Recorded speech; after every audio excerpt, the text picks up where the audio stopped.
Osiris.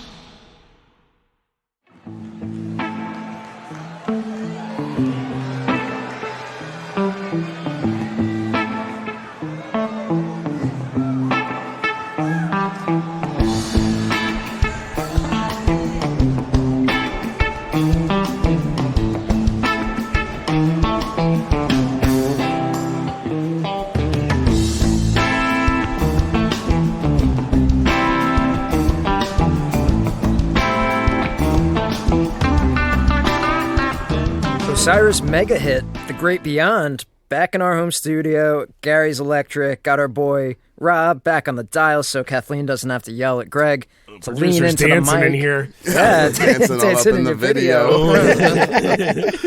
But we really want to thank all of you who have been tuning in the past 2 weeks. We've seen a lot of people going back and catching up on some of our older episodes too, so thank you guys. We know they might be a little bit rougher than the clean, easy, like professional podcast that we got going on now. Yep. But thank you to everybody who's been listening. Really, it means a lot. Yeah, we can't thank you guys enough. Talking about this podcast? Yeah. Oh. Yeah, we have a podcast. We're doing a podcast. This is a podcast. Yeah. Oh, shit. Welcome. All right. So anyway, as Osiris's flagship production, we're in a little bit of a sticky situation here because we normally would be recapping West Coast Tour, but we're trying to save that material for Goose Day Tuesday so Bruce and I don't bore you to death, and keep Joey's opinions as far away from the show as possible. Mm-hmm.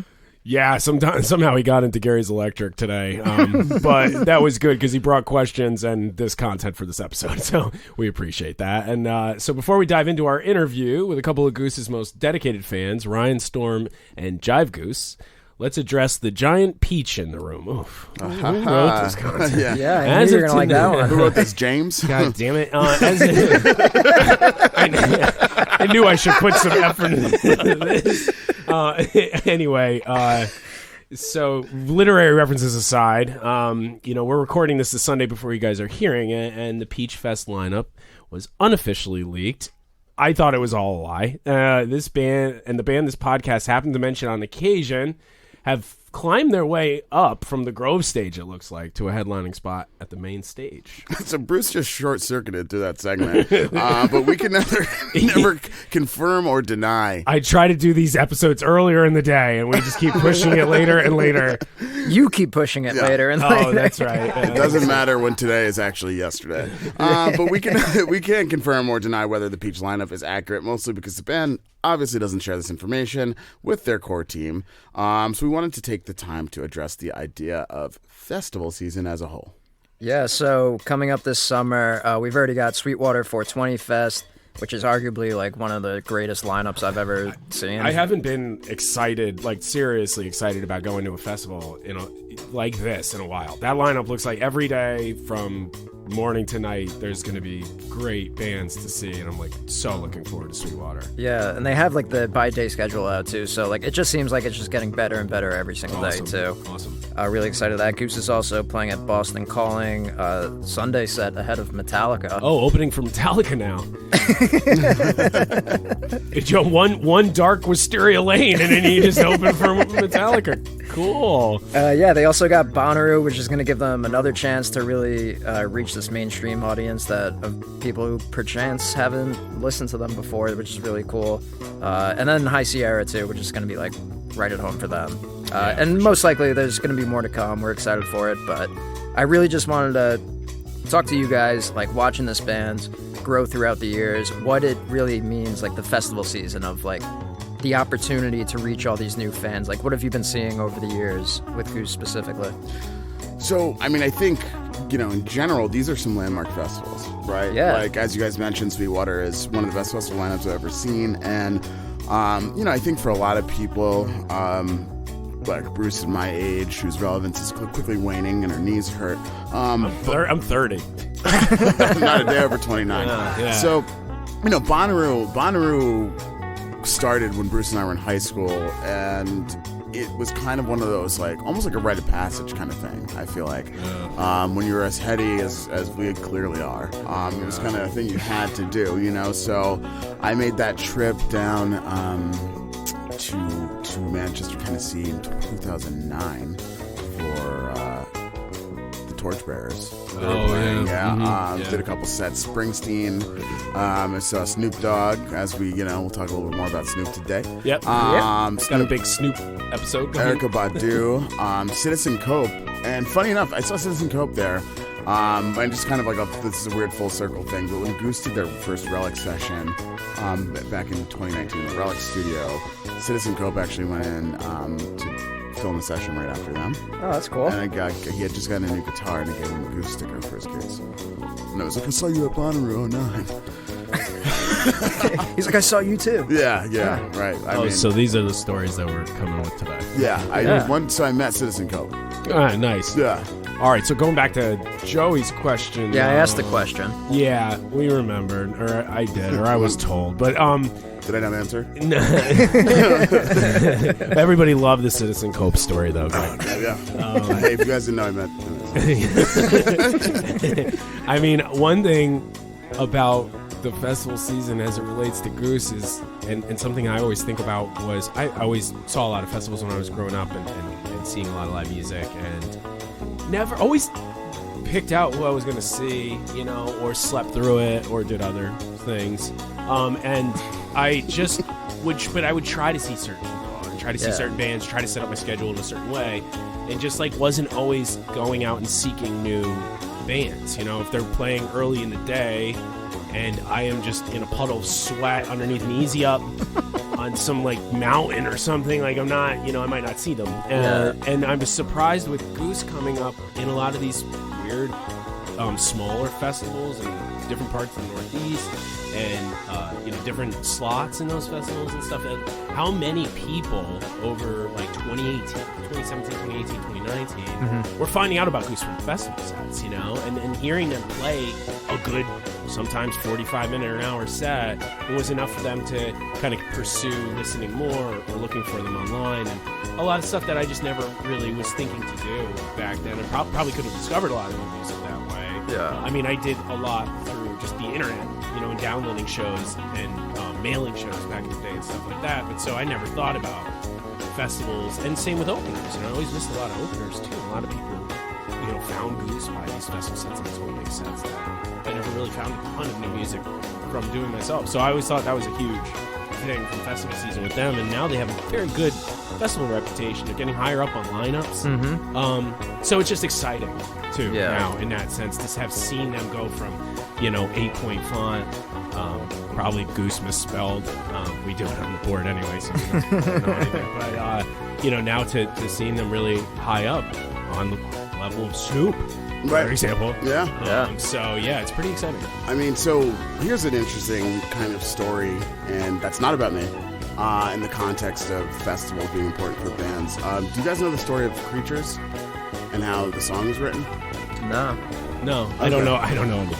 All right, cool. So this could actually kind of be wrong, but again, Joe Rogan's on Spotify too. Well, not anymore. A few hundred episodes or so, whatever. One, I'll preface this by saying get vaccinated and boosted. But Creatures of the Night was a festival in Tennessee that happened, I believe, back in 2015 or 2016. And Goose was booked to play a few sets. And basically, long story short, the planning and execution of the festival was a disaster. And there was a ton of rain. And a lot of bands basically were told not to come, and Goose was there. They picked up the slack and ended up playing a ton of sets with this kind of random festival in Tennessee in the fall, I think, of 2015. It was 2015, yeah. And I believe Creatures was written for this festival, I think. Oh, really? That's the whole Creatures of the Night thing, I think. So I know, if I'm wrong here, Pete Russo will be in the comments. Correct. Yeah. Well, if Russo's wrong sometimes. The Redbird thing, he admitted to being wrong. So. Okay, yeah, I mean, and if not, this is how legends are written. But yeah, I think, and I'm excited about this year's festival season. I think this is going to be one we're creeping back towards normalcy. Yeah. And it's just going to be pretty incredible. Hopefully that Peach lineup is real, because it would be great to see these guys, go from the tiny stage to the main stage. Yeah, it would be cool. Yeah, definitely. And speaking of Peach, last year, I mean, a band that we're all close to, we all love, Eggy, opened up the festival. and they kind of took that spot of the Grove stage and really just like melted faces out there because there was really nobody else playing at the time. So everyone that was at the festival was at their set. So yeah, it's definitely, and Bruce, you brought this up, like I really want to try this year to go to bands I've never heard of. I have no, affinity for necessarily, but like not just stay at the main stage the entire day and see these bands I've seen over and over, as tempting as it may be. I think it just comes with having more maybe shows under your belt too. Like after, I've seen so many now hundreds of shows and followed a lot of bands. It's like I don't have to scratch that same itch. If I like am open to hearing and seeing a lot of new stuff. And festivals are fun because you can go check it out, and if it sucks, you go somewhere else. Go do something else. So there's no reason not to try. And definitely with so many good young bands out there. Like Aggie, and there's a lot of bands that are trying to put forth their, put their best foot forward. A lot of mental glitches this episode, folks. Best foot forward, yeah. But yeah, so I mean, it's something that's good to see, and it's good for these bands, and it's good for fans in that way too. So speaking of festivals, actually, one, I want to know from you guys what the best festival you've been to ever was. And I have two, obviously Gathering of the Vibes, Bridgeport, Connecticut, home base. But I had an interesting festival trip with our producer / engineer, Robbie Chemical. He's dancing right now, folks. Sorry. Right, Rob? Rob, get on the mic. Yeah. Let's get Rob on the mic. Oh, let's get Rob on the mic. Robbie Chemical, everybody. I'm going to get on the mic for a second, yeah. All right, I'm going Rob. to tell you about my favorite festival that I ever went to. It was called Catskill Chill. Oh, yeah. Yeah. It was up in the Catskill Mountains back in 2015. 13. 2013, really? Yeah, dude. Oh, my God, Chill dude. 13. That's so spooky, man. But yeah, man, there was this iconic ice cream machine there called the Frosty Serve that was also a techno. And we spent many a night vibing out in front of it. Yeah, man, that was, dude, yeah. Anything in the Catskills is really nice with that cold, crispy air. Yeah. Soft serve. Yeah, we had soft serve. I drove one of Rob's friends up. He drove, yeah. I was at Rob's house the night before. Like, we hastily organized this trip. And I remember going to Rob's house the night before, like, yo, like, do we have tents? Do we have this? Do we have that? And Rob was just like, hey, can you, like, pick this person up that you've never met tomorrow morning that wants to come with me, but I can't take them for some reason? Yeah. So You were a team player. Yeah, I was like, okay, fine. You obliged. So I did. I obliged. Basically, she and I had a blast. We also rode back together. I don't know where Rob was, but This whole time. we were both very I was around. sleep deprived after, and I remember she and I both like cried to each other on the drive back. Yeah. That was good. So I'd say rest up this festival season. Yeah, definitely. I wanted to say my favorite memory from Catskill Chill was when I think it was Dopapod. Did they play there? Yeah, and Papadosio and Dopadosio. I think it was Dopadosio did a Radiohead cover set or something like that. Yeah. Like all of a sudden I just heard fucking like Paranoid Android out of nowhere, and it was like such a refreshing thing to hear, like a fucking like song that I really liked. You know what I mean? But yeah, that was Hey Rob, that was my can favorite fest. Can we tell the story of Gathering the Vibes when Which one? can we tell our listeners how you ended up waking up in a child's sweatshirt? Okay, yeah. You got to tell them now because they're gonna just Yeah, the interest is peaked. Don't worry, man. We can edit this out, right? Yeah, nah. Yeah, we're using tape this time. Snip, snip. Yeah. Yeah, tell the story, Greg. Well, okay, so so I used to work for the School of Rock. I guess I don't work there anymore, so I can tell this. So the School of Rock had this stage for youth performers at Gathering of the Vibes, and Rob was doing sound for this stage for an entire weekend. And I think the cool thing about being a sound guy at Vibes was like Rob got to hang out, catch a bunch of shows, but also during the day had to work with these children at this stage. So Who were more talented than anybody there, by the way. yeah, Oh, most yeah. talented kids there. They were fucking I'm sure. savants. And so Rob, I think we had a healthy balance of, catching music at night and staying up a little late, and Rob would have to work. So Rob tried to sneak a nap in between kids' sets, and I think picked up a sweatshirt that looked a little bit like his. but actually belonged to like a 12-year-old girl. Oh, So okay. See, I'm telling you, I don't know all these stories. no, I just kind of filled the gaps. Okay, no, it's close. It's close, yeah. But what happened was, I stayed up basically all night partying, and around I had to be there at 8:00 in the morning or something like that. So around 6:30, I'm like, I came to the conclusion I'm just gonna go sleep inside the tent, so that they're gonna have to kind of fucking, they'll see me there, they'll wake me up or whatever, you know what I mean? Instead of going to my tent, I knew I would never wake up for it. So, long story short, I was freezing my ass off inside the tent, and I just saw a shirt on the ground, and I just put it on, you know what I mean? And it was very slim fitting. So I was just sleeping on the ground in the freezing cold Bridgeport air. Yes. And around 8:30, I woke up to rack cases kind of sliding past my head, and the people that I was working with hated me for some reason. You know what I mean? I can't imagine. They did not like my jovial spirit. Yeah, there was a lot of fucking nasty Bridgeport sound people there. Sound on Shout Sound out to Black Festival. Rock. Yeah. Sound on Sound Festival coming back this fall. But yeah, anyways, a long story short, I was midway into the day, I was engineering, and this girl comes over, and she's like, I think you have my sweatshirt on. And I was like, no. And I was like, well, maybe. What color is it on the inside? Yeah, no, it was hers, yeah. Yeah. It was an embarrassment to the whole organization. Really. So, but that was my vibes. Thank you. And I no longer work for School of Rock. I was gonna say, That's our producer, everybody. I'm actually going to see a child of the School of Rock program. My buddy Dylan, who plays in Eminence Ensemble, he was in, I think it was School of Rock. It was one of those. Oh, really? Okay, cool. Yeah. Eminence Ensemble. There's friends of the podcast. Yeah, definitely. Denver, Colorado.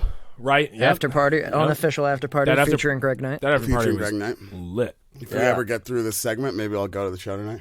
Yeah, we'll see if we make it. But yeah, speaking of younger bands that you can go see, I'm really excited specifically. I know I've talked about them so much. Dogs in a Pile coming up this summer. They have a lot of festivals getting ready to go, and they're one band that I don't know. It's going to be tough to say. No, I don't know what they or who they could go up against that would make me want to skip their set. But just to be at the smaller stage, a tighter crowd, be talking to them. I feel like after a set, a smaller band is way more likely to come up, talk to the audience too. Sure, So absolutely. Mm-hmm. They have to move their own shit. yeah, exactly. Can you guys help us out with this?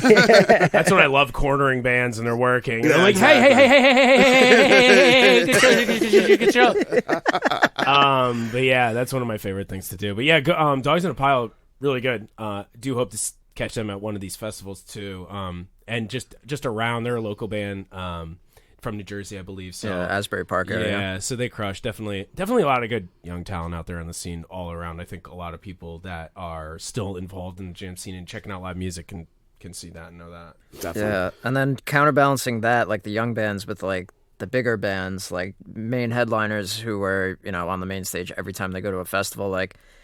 Goose is kind of in this in between point. They can go to a festival where it's a lot of mainstream bands where a lot of people might not know them, but if they go to something like High Sierra or Peach, everyone knows who they are. Yeah, it's 15-point aerial, between 14 and 16. They just don't know where to put them. Yeah. Wingdings. You're talking wingdings. I love formatting jokes, there's nothing better.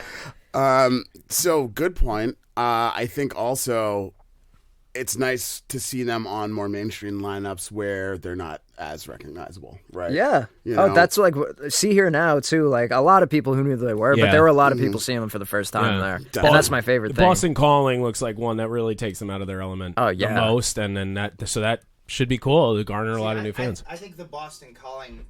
I'm sorry. Wait, Rob, come back. Rob, we gotta get Rob his own mic. I'm overstepping my boundaries here, but when I saw the Boston Calling lineup, I actually thought that was the right blend for them to kind of permeate that kind of territory and it's the right blend of mainstream bands that I think will work with what they do naturally. You know what I mean? They're not a fish out of water there. They're they kind of fit in with everything going on. I totally agree. Yeah, King Gizzard is on that lineup. So I think they're the day before. They're Saturday. Oh, wow. Are they? Okay. Yeah. So we're going. All right. Cool. Apparently, yeah. All right, so we'll see you guys there at Boston Calling. And I guess we can wrap this up, but a lot of good festivals this year, a lot of good shows coming up this summer. Let's all be safe. Let's hope we can get back to normalcy. And we'll see you all at some of these great festivals that are set up to go. And we will be right back with our interview with Jive Goose and Ryan Storm after this word from our sponsor. We actually have a sponsor now. We're so excited to finally have two of Goose's most prominent fans here on the podcast. You might know them from their live set list updates, audio streams, general music education, but most notably, their March Madness style Goose Jam of the Year bracket. Ladies and gentlemen, and all geese in between, Ryan Storm and Jive Goose. Hey, thanks for coming on, guys. Hello. Thanks for having us. Hey, it's great to have you guys. So let's start it off with, like Greg referenced, the March Madness Jam of the Year bracket. So it's something that we, and I think a lot of listeners would like to know about, is how you guys approach the initial creation of the bracket, including the seeding, which we know has been, suspect. So everybody's just interested in the process behind that. Methodology. Yeah, and the methodology that you guys put into forming it. Yeah, well, the initial idea for it is, I've been on the committee that creates the Fish Jam of the Year brackets on fish.net. Oh, right on. For the last few years. And towards the end of 2020, I was like, there should be a Goose one. Like, why not? So I reached out to Brian. We've now said his name. Jive Goose's real name is Brian. Secret's out. Secret's out. That's the heavy hitter for our episode. Yeah, we've revealed who Jive Goose is. Yeah. Thank you for tuning in, everybody. Though at the time of this release, he has already been on a We Moved Through Stormy Weather episode, but that's neither here nor there. So I reached out to Brian and I was like, would you be interested in doing such a thing? And he was like, sure. And so for 2020, it was just the two of us. We did a crowd seed for 2020, so people submitted rankings of the top 64, their top 64 jams, and a nice weighted average spreadsheet formula thing. Ranked those based on number of votes and ranking, and I don't understand how it works, but it works. Nice. The seating for 2020 existed, and it happened, but we decided to go with a different method for 2021. And we have our little 5-person crew. Shout out to Danny, Kev, and Neil. And the 5 of us have spent. I think we've been really talking about it since October, but really, spending a lot of time talking to each other about rankings and whatnot, and putting it together. Well, Brian, you keep up on it throughout the year. Like I noticed one of your tweets recently about telling people, it might be a good idea if you hear a jam that you think is a great jam, put it on a Nugs playlist and save it. And you've been doing that, so you kind of have things stored up, right? I stole that from Brian. I only started doing that now. Yeah, that's what I'm saying. Yeah, I saw that. I saw a tweet on Drive's account recently saying that stuff. So I thought that was a good idea. Yeah, you gotta start preparing now. A year like this with so many more shows. Yeah. I mean, 2020 was one thing. There was just the volume of shows was, of course, so small, and so it's really interesting to look at that bracket versus this year's, and that 2020 bracket.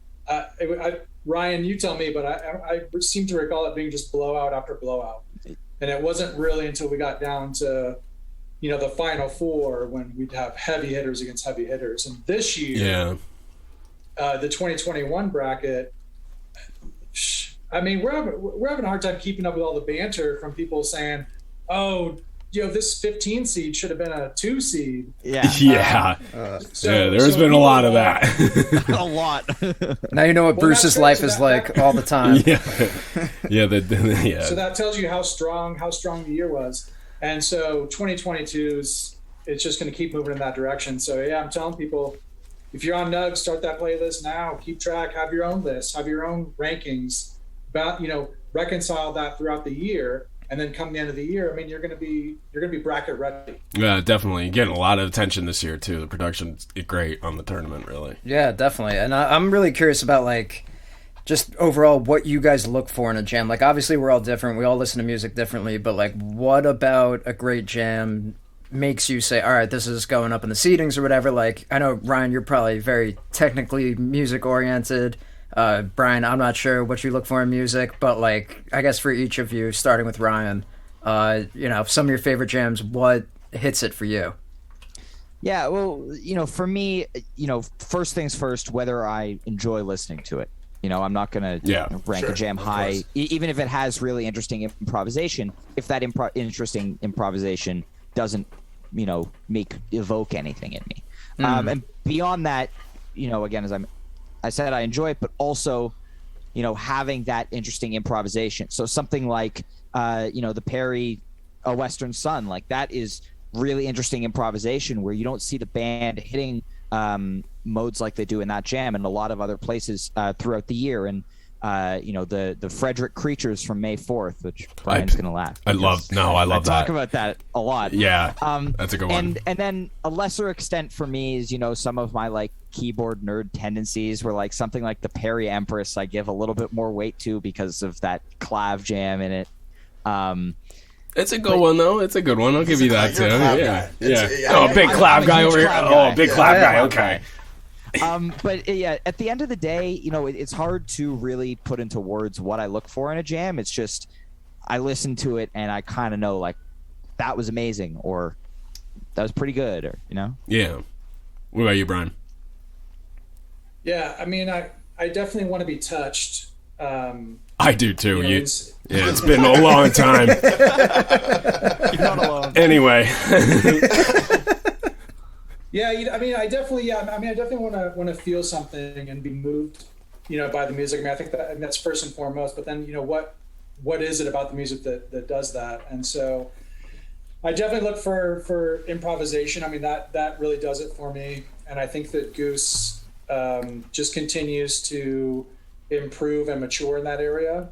But I also love a good just dance hall shredding type jam. Mm-hmm. And agreed. So, for me, on both ends, on one end I think about like South Farms Rosewood. Yep. And the goat. they're not traveling to different spaces, but they lock into just an absolute killer groove and then just crush it and peak it and ride it. Yeah. So that moves me, right? That type of jam. But then also, Ryan talks about the 5/4 Preachers, and we joke about it because he fluffs it a lot. But that is a good example of a jam that that is a little bit more about taking you on a journey, and maybe whether it's a jam that brings both some darkness and some bliss, or some ambience, and a hot peak, those kind of multi-faceted jams that take you to more than one place. I mean, that always speaks to me as well. Yeah. Mm-hmm. So, and if I could add one more thing, when we're listening for the bracket, obviously people have said to us all the time, like, why is the Factory Fiction seated so low? Why is the Legend Valley El Meg the Wise seated so low? For us, we try to put aside any bias toward like whether it's a bust out or a debut or whatever like that, or the energy in the venue was insane, because at the end of the day we're looking for the jam of the year, not the moment of the year in this bracket. I think that's a really important distinction to make, and I think honestly it seems like in this year's bracket there's a little bit more balance between like last year I think it was kind of bust out heavy in terms of people like hearing the first fantasy fiction in years, being super stoked. But I think in terms of bias also, I'm wondering how you guys deal with attendance bias when selecting these jams. I mean, like, I think there's probably a healthy balance in having, Ryan, our neighbor from the north, having not seen, actually Goose. Single show. Yeah, single show, no right. attendance bias here yet. Exactly, so maybe that helps you guys balance, but, Brian, you caught some big shows this year, and there's something that just can't be replicated about the energy in a room, even when listening to a recording. So, does that enter your minds when listening to these songs and getting the list together? Well, absolutely, and you should definitely look for some heavy Royal Oak bias in next year's bracket. That would be my first show. But yeah, I think obviously Brian can speak to the Goose specific more, but I know I definitely do experience some attendance bias when listening to jams from other bands, when I'm at the show. But, I kind of just try to separate it, peel back a layer, be like, well, like I was, absolutely loving this jam while it happened. And then, kind of removing myself from it. Like, what if I was just webcasting? What if I'm just listening to it a week later? How do I approach it differently? Right. What about you, Brian? You've actually seen them. Ryan had a lot to say for somebody who hasn't even seen the band, but yeah. I've seen other bands in concert. They don't also count. Those other bands don't count. I don't know. There's other bands. There are no other bands. What are you talking about? What other bands? Yeah. So I didn't say so I'll say a couple things about this. First of all, it's kind of funny because I was just talking to Ryan and the other guys yesterday about the Mission Ballroom Arcadia. And so, I was at those shows, and it's almost like it's I didn't want to rank that Arcadia too high because I didn't want there to be attendance bias. Mm-hmm. So it's almost like I'm trying to reverse it. At times. But now that the dust has settled for a little bit longer, now I'm kind of ready to have that Mission Ballroom Arcadia maybe up at the top of my list. So that's interesting. Sometimes for me, I try to go against the current on attendance bias, maybe so much to where I overcorrect or something. And then, also another kind of way to get around attendance bias is to listen to Goose 12 hours a day. To where you forget you were at a show. That'll do it. If you listen to the music over and over and over and over, I think it does tend to, you're able to be that much more, of an objective listener. Mm-hmm. And you're breaking it down a different way. The emotion maybe wears off a little bit over time.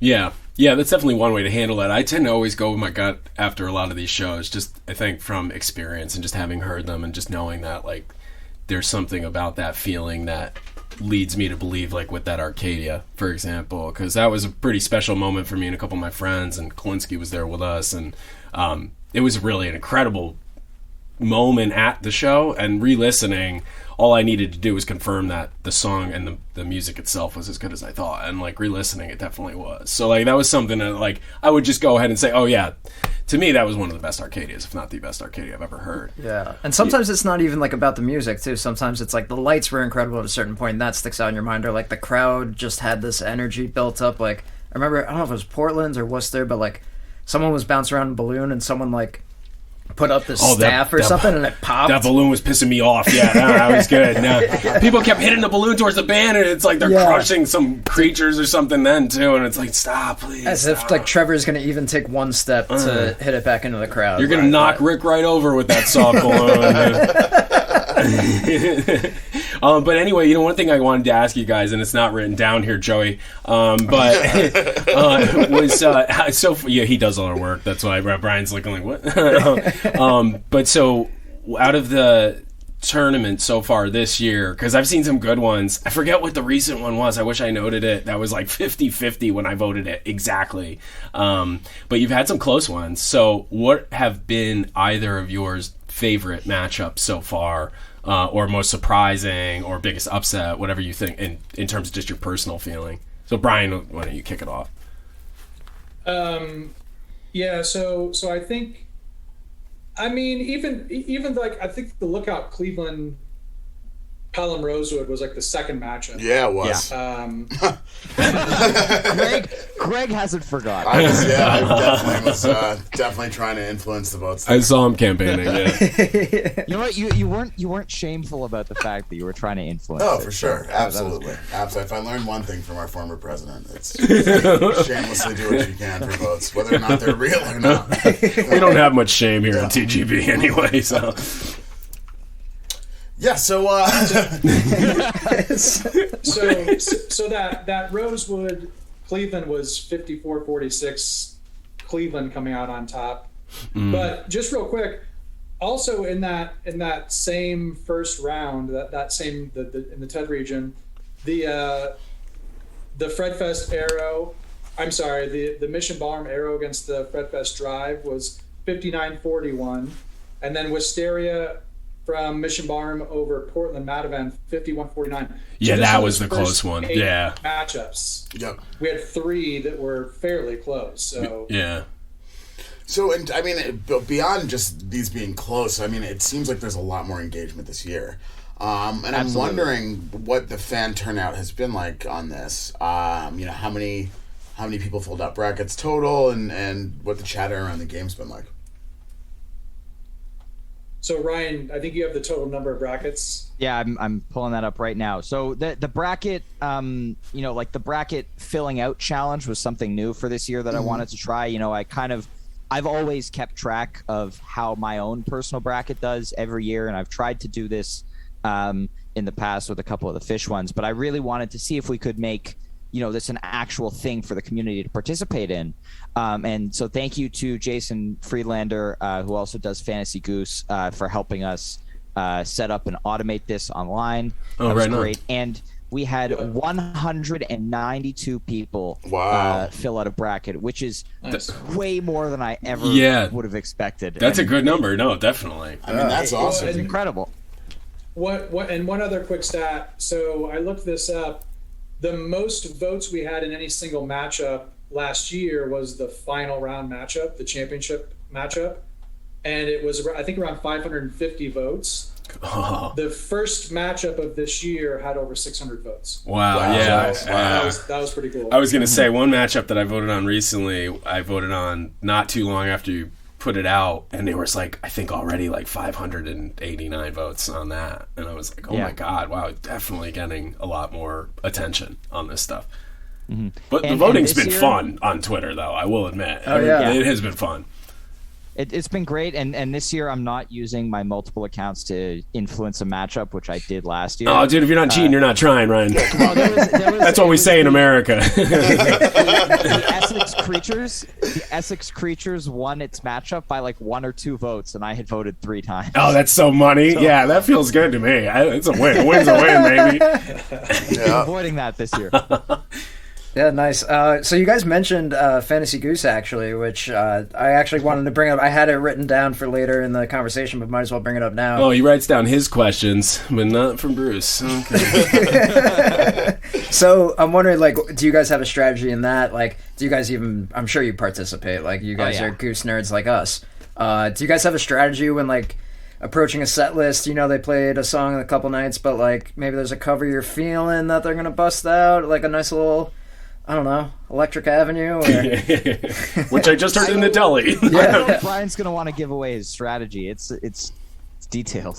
Oh no! You guys might know that I like to work with spreadsheets, and who doesn't? I do have a Fantasy Goose spreadsheet, and I'm not going to give away my all my formulas or the secret sauce recipe. No, you can't. But look, it's all pretty simple. I mean, you just got to.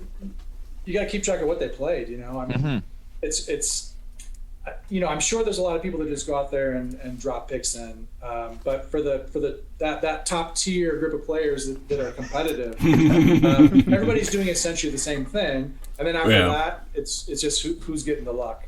Yeah, I feel like especially at the beginning of the tour too, like that's just straight luck. I just won so many times early on, I quit. I was like, I don't want to take this away from everybody. They want to have fun.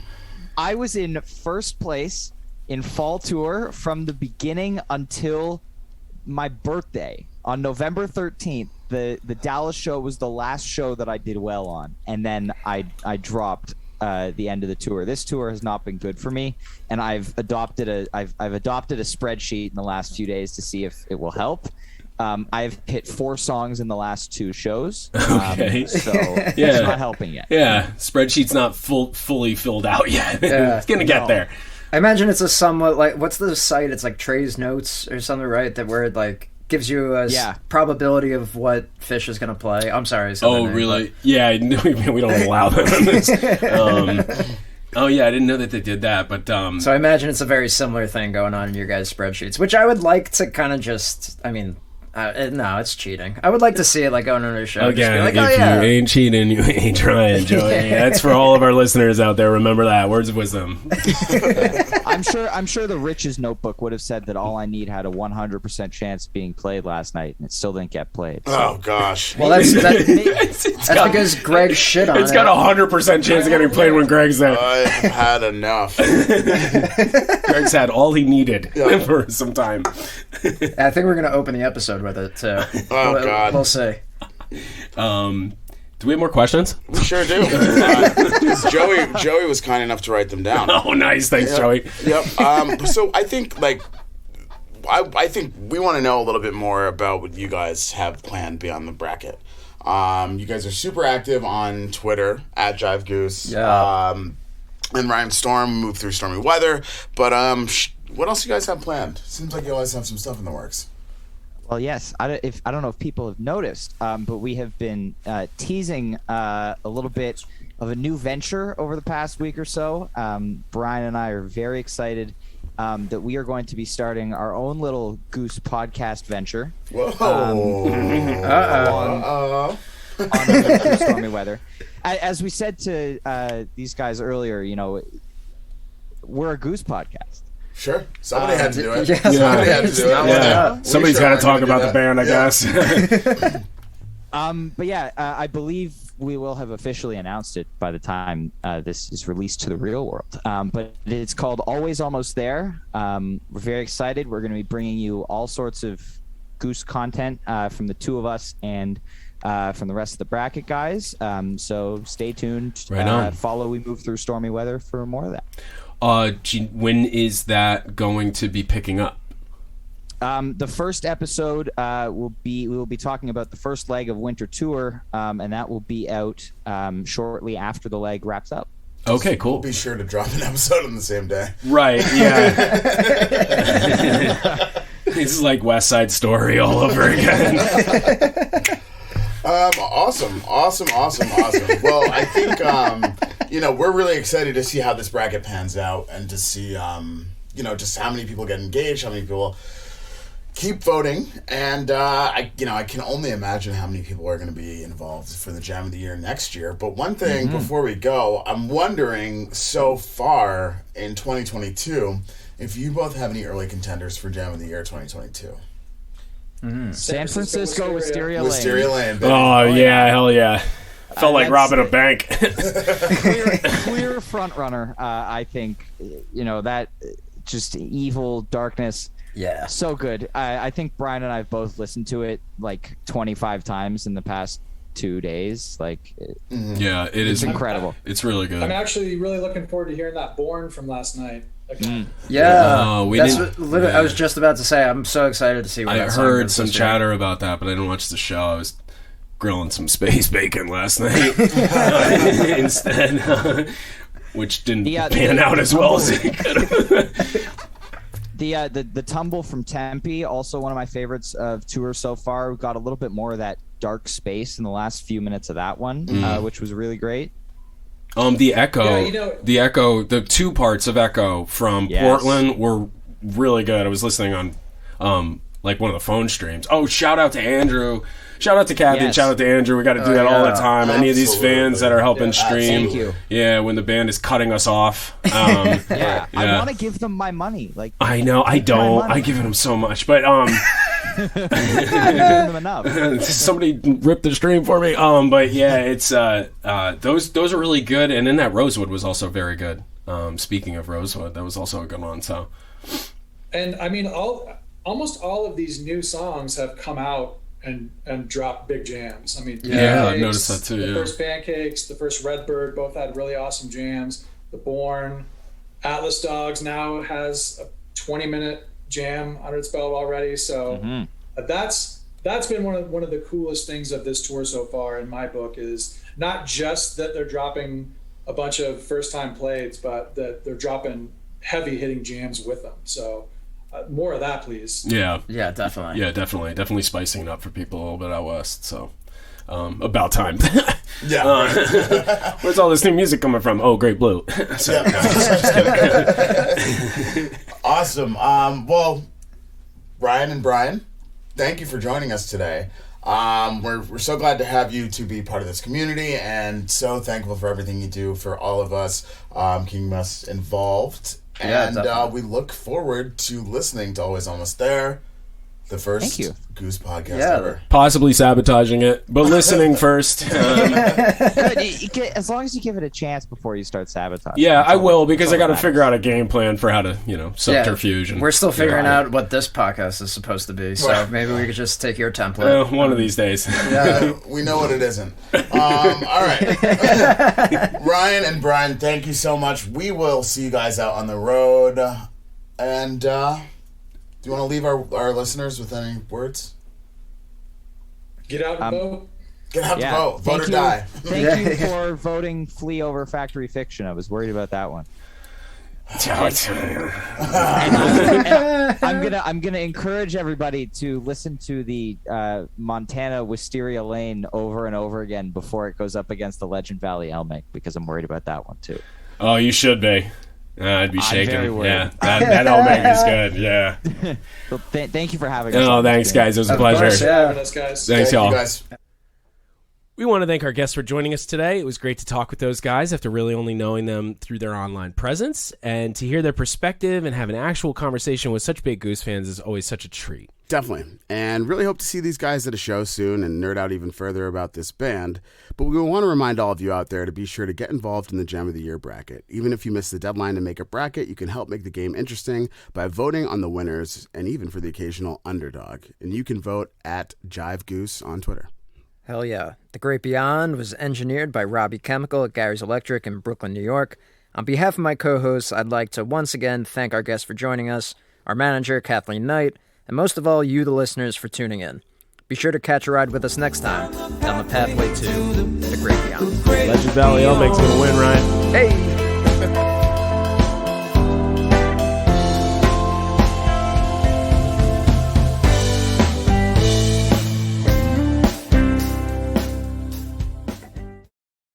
Osiris.